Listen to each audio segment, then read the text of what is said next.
Hi, good afternoon. My name is Patrick Garvey, and a lot of times clients will ask me, what makes a good case? That's a very fair question.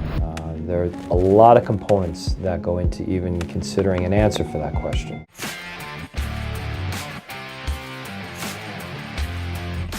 The first question is, what are your injuries? What happened to you? Are they serious enough that they reach a certain level to where you should be compensated for your pain and suffering? These are things that we'd have to ask and get into a nice discussion about. Review your medical records. Make sure that you went for your MRIs and your medical testing. This is very important because my case is only strong enough as the medical records I have with me. That is my biggest and strongest ammunition in a case. So your medical treatment is also very important, and that corresponds to the injuries that you have. The diagnosis, your doctor's evaluations. These are things that, of course, I'm going to be looking for as an attorney.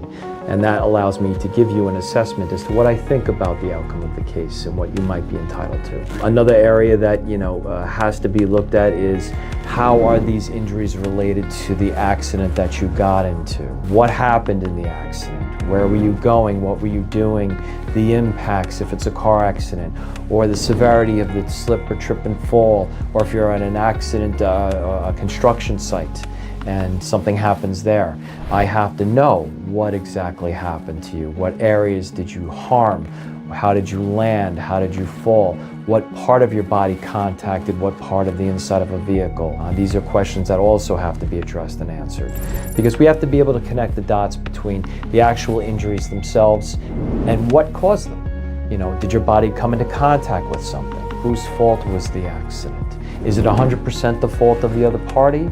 Is there a percentage of fault that maybe perhaps you did? So of course this is another avenue that we have to look into. For example, a car accident case. If we have two vehicles traveling and you're in one of them and you're driving the other vehicle, the story about how the accident happened might be different from the other driver.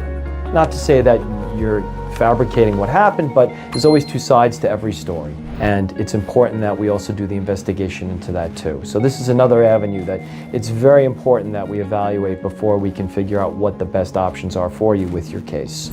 Of course, one of the big questions, what is my case worth? What's the value of the case? Well, there is no simple answer to that question, okay? We have to evaluate and determine what is the policy limits of the other driver, let's say, if it's a car accident case. Some people have a lower policy, let's say 25. Other people might have a higher policy at $1 million. These are things that we're going to ask the insurance company about. And of course, if you're dealing directly with the insurance company, they're not going to be so quick to tell you that, because they want to quickly get rid of this case and they're not about to disclose the full amount of the policy right away. If they're dealing with us, they know they have to answer that question. So that is definitely something you want to be cognizant of. A lot of people see these commercials and they think about what they hear, and they hear these actors, these paid actors, about getting millions of dollars of settlement, and and their lives have changed for the best because of it. I mean, look, in all fairness, there is a formula, there is a way to gauge and determine what your case is worth. The categories I just discussed is a good way to look at how your case is going to be valued. But when you see these commercials, please keep in mind that these actors only represent the outcome of a case. The actual parties that were involved and injured in those cases, if they're saying they got millions and millions of dollars in settlement, chances are they could very well be missing parts of their body, or in a wheelchair, or brain damage, or something very severe and life-changing that'll cause them pain and suffering for the rest of their lives and actually affect their ability to even work and support themselves.